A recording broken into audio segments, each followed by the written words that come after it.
महाराज जी, आपका ज़्यादा समय नहीं लेते हैं। हम अंतिम सवाल आपसे पूछेंगे। जो प्रेम भावना की आपने बात कही, जिस तरह से रछपाल जी और महाराज के बीच जो एक बड़ा बड़ा प्रेम था, लेकिन जो उसके बाद की जो चेंजिंग आई है, जो आजकल का जो एक दौर चल रहा है, अब प्रेम भावना कहीं ना कहीं ख़त्म होती नज़र आ रही। भाई भाई में नहीं है, बहन बहन में नहीं है, माता पिता में नहीं है। तो ये चेंज जो होते जा रहा है, आप उस पर एक बड़ा अच्छा काम कर रहे हो। लोगों को पेड़ पौधों में जो आपका गो गोपालय महायज्ञ होता है, उस पर पेड़ पौधे वृक्ष आप जो है उस पर भी आप काफ़ी चर्चाएं करते हैं। लोगों को घर घर तक यही कहते हैं कि आप वृक्ष लगाइए। और ये सबसे बड़ा जानना ज़रूरी है कि जो प्रेम ख़त्म होते जा रहा है, उस प्रेम को कैसे वापस लाएं।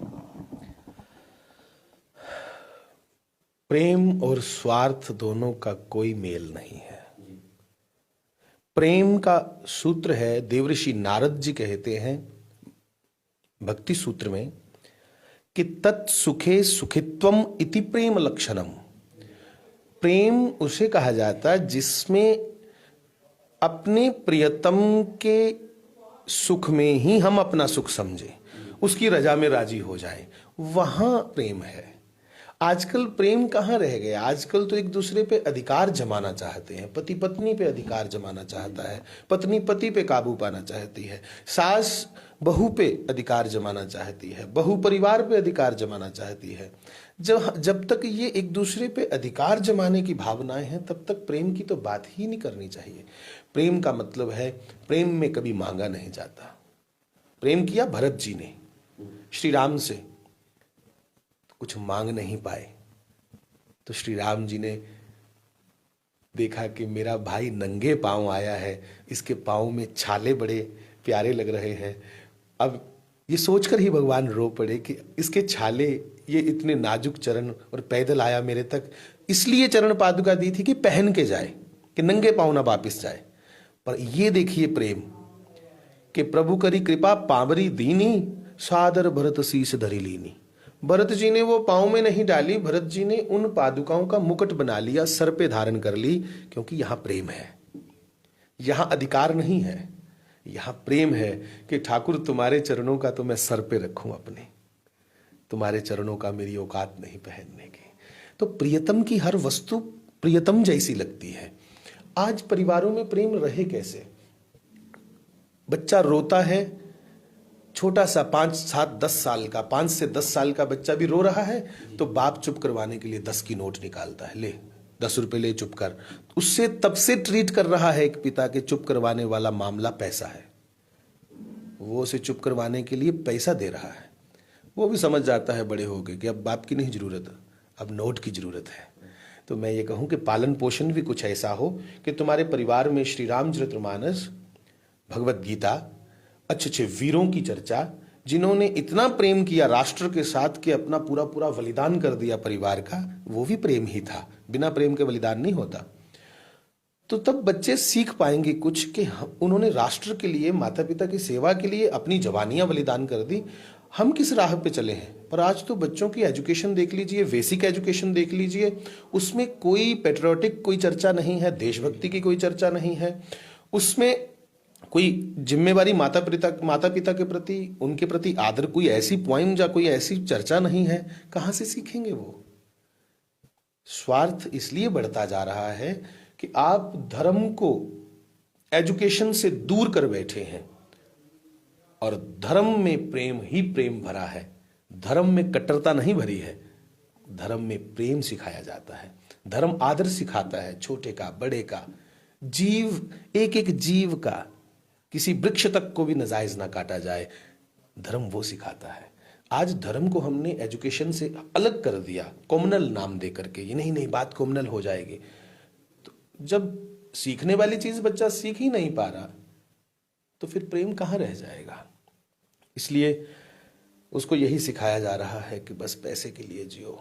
और वो जब बड़ा हो रहा है, बचपन से बड़े होने तक उसने अपने सोसाइटी में भी यही देखा कि मेरा पिता और मेरे चाचा, मेरा पिता और मेरा ताऊ आपस में इसलिए लड़ रहे हैं कि बीच में पैसा आ रहा है, बीच में जमीन आ रही है।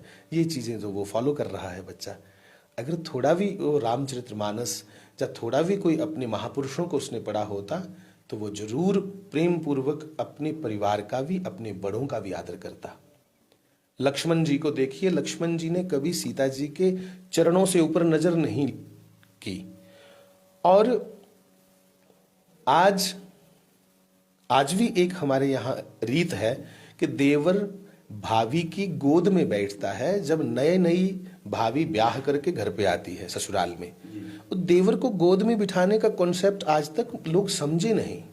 देवर गोदी में बैठता है कोई इसलिए नहीं कि 11,000, 15,000, 21,000 लेना है, हेंटना है, वो ये प्रणाली नहीं है।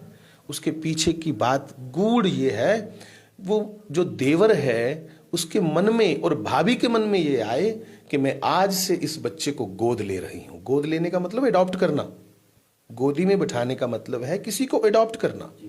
ये हमारी वो परंपरा है कि मेरा पहला बच्चा आज से मेरा देवर है, तो मैं इसे बच्चे की दृष्टि से ही देखूंगी, पुत्र की दृष्टि से ही देखूंगी। आज से बेटा मैं तुझे गोद लेती हूं, तेरे लिए मैं भी मां की तरह हूं, बड़ी भाभी मां की तरह है। इसलिए लक्ष्मण उसको मां ही कहता था, भगवती सीता जी को, और सीता जी भी उसे पुत्र की तरह ही समझती थी। और जब ये सब बातें है ही नहीं, तो तब तो देवर की आंख में आदर नहीं, देवर की आंख आज पुजारी वाली नहीं शिकारी वाली हो गई है। कई ऐसे मामले आपकी अखबार में भी निकलते होंगे, आप खबर मतलब न्यूज सुन नहीं सकते, ऐसा कुछ सुनने को मिलता है।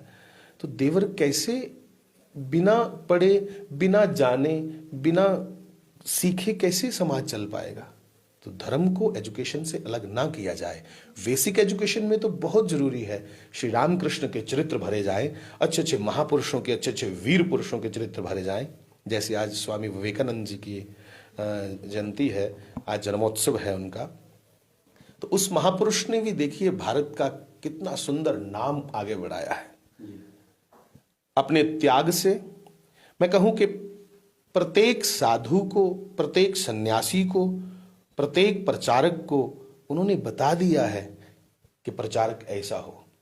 मैं हर साधु को भी देखता हूं तो ये सोचता हूं कि विवेकानंद हर साधु को कह गए हैं कि सबसे पहले साधु को चाहिए कि वो शारीरिक तौर पर भी फिट हो। स्वामी विवेकानंद जी का कहा हुआ एक मुझे याद आ गया सूत्र। शिकागो में थे स्वामी विवेकानंद जी, अमेरिका में। तो वहां स्टूडेंट्स इकट्ठे होकर आए। उन्होंने कहा कि स्वामी जी, हमारे लिए धर्म क्या आज्ञा देता है? आज उनके जन्म दिवस पर सारे विश्व को बधाई हो स्वामी जी के जन्मदिन की। विवेकानंद जी को जब यूथ ने पूछा, उनके नाम पर ही देख लीजिए आज इंटरनेशनल यूथ डे है, तो यूथ ने पूछा कि हमें स्वामी जी क्या करना चाहिए, हमारे लिए पहला धर्म क्या है?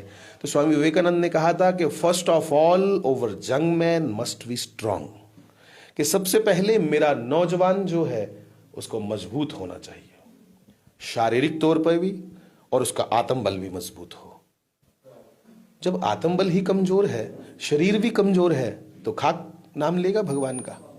इसलिए आप किसी के काम तब आ सकते हैं जब आपका शरीर अच्छा है, आपका आत्मबल अच्छा है। तो ऐसी सुंदर उनके द्वारा जो शिक्षाएं मिली है वो भी विश्व माने।